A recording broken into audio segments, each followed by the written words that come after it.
بسم الله الرحمن الرحيم.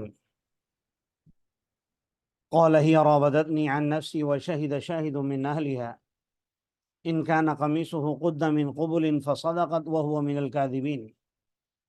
وإن كان قميصه قد من دبر فكذبت وهو من الصادقين صدق اللہ العظیم۔ حضرت یوسف علیہ السلام کے واقعے کا یہ تسلسل ہے کہ جب وہ دونوں حضرت یوسف علیہ السلام زلیخا سے اپنی جان بچانے کے لیے دروازے کی طرف دوڑے، وَاسْتَبَقَ الْبَابَ وَقَدَّتْ قَمِيصَهُ مِن دُبُرٍ، یہاں تک ہم نے پڑھا تھا۔ تو جب دروازے پر پہنچے تو وَأَلْفَ يَا سَيِّدَهَا لَدَى الْبَابِ، تو ان دونوں نے پایا اس عورت کے سردار کو، یعنی اس کے خاوند کو دروازے کے سامنے۔ اب یہاں پر اس عورت نے فوراً پینترا بدلا اور کہنے لگی ما جزاء من اراد باہلک، کیا اس شخص کی سزا ہے جس نے آپ کے گھر والوں کے ساتھ برائی کا ارادہ کیا ہے۔ اور اللہ سے پہلے عام طور پر ما آ جائے تو نافیہ ہوتا ہے، اگر نافیہ سے اس کا ترجمہ کریں تو آپ کے گھر والوں کے ساتھ برائی کا ارادہ کرنے والے کی سزا اس کے علاوہ اور کیا ہو سکتی ہے کہ اسے قید کر دیا جائے، او عذاب علیم، یا اسے دردناک عذاب دیا جائے،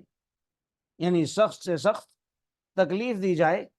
یا پھر اسے ہمیشہ کے لیے جیل میں ڈال دیا جائے، عمر قید۔ تو حضرت یوسف علیہ السلام نے فوراً فرمایا ہی راودتنی عن نفسی،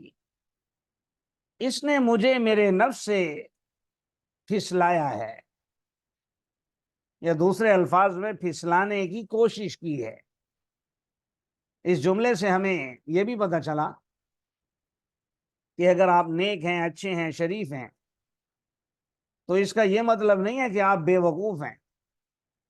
جیسا کہ عام طور پر ہمارا جو پاکستان میں معاشرہ بنتا جا رہا ہے وہ یہ ہے کہ جو شریف آدمی ہو تو لوگ اسے بے وقوف سمجھتے ہیں، اور دوسری بات یہ بھی کہ جو شریف ہو تو وہ عام طور پر اپنی صفائی نہیں دیتا، وہ کہتے ہیں اللہ کافی ہے۔ تو بھائی یہ بات نہیں، جہاں ضرورت ہو وہاں آپ کو اپنی صفائی دینی چاہیے۔ جیسے یہاں جب اس خاتون نے الزام لگایا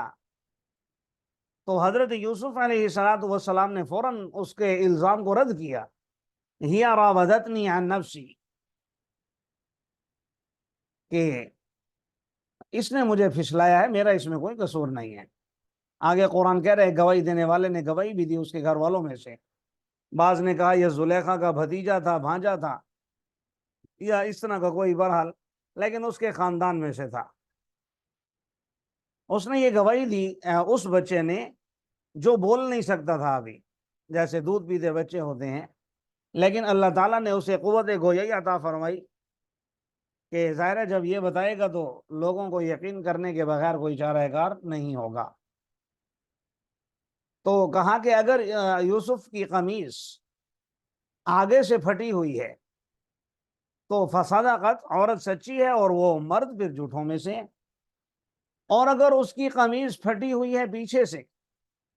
تو پھر یہ عورت جھوٹوں میں سے ہے، جھوٹی ہے، وہو من الصادقین، اور وہ سچوں میں سے ہے۔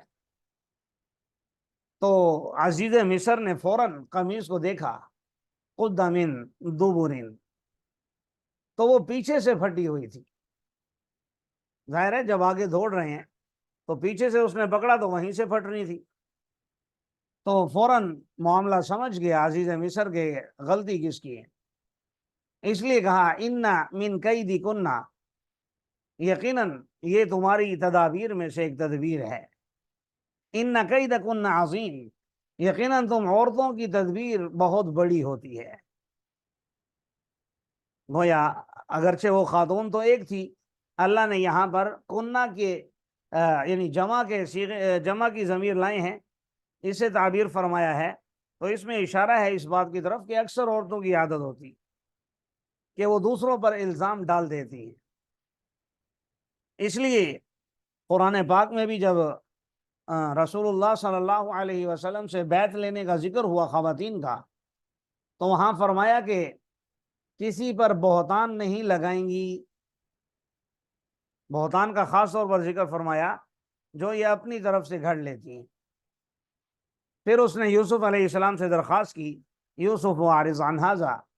اے یوسف اس سے اعراض کیجیے، یعنی اس بات سے اعراض کیجیے، اسے کسی اور کو خبر نہ دیجیے، جو بات اب ہم تینوں کے درمیان ہے یا جتنے لوگوں کو پتہ چل چکی ہے گھر کے اندر، اسی میں ختم کر دیجیے۔ اور پھر بیوی سے کہا وَاسْتَغْفِرِي لِذَنبِكَ، اپنے گناہ کی معافی مانگیے۔ اب یہاں سوال پیدا ہوا ہے کہ آپ نے پڑھا تھا کہ اس نے بت کے اوپر چادر ڈالی، تو یہ بت پرست تھے تو یہ کیسے استغفار کر سکتے ہیں؟ تو علماء نے لکھا ہے کہ اس زمانے میں، بلکہ مشرکین مکہ کو بھی اگر آپ دیکھیں تو اللہ کو تو وہ بھی مانتے تھے، لیکن ساتھ دوسرے معبودان باطلہ کو شریک بھی کرتے تھے۔ تو اسی طرح یہ بھی ٹھیک ہے، بتوں کی پوجا کرتے تھے لیکن اللہ کو بھی مانتے تھے، اس لیے کہا وَاسْتَغْفِرِي لِذَنبِكَ۔ اور دوسرا اگر عام مفہوم میں لیا جائے استغفار کو، تو مقصد یہ ہوگا کہ اپنے گناہ کی معافی مانگو سب کے سامنے کہ آپ نے یہ غلطی کی ہے، کیونکہ اِنَّكِ كُنتِ مِنَ الْخَاطِئِينَ، یقیناً تم خطا کاروں میں سے ہو۔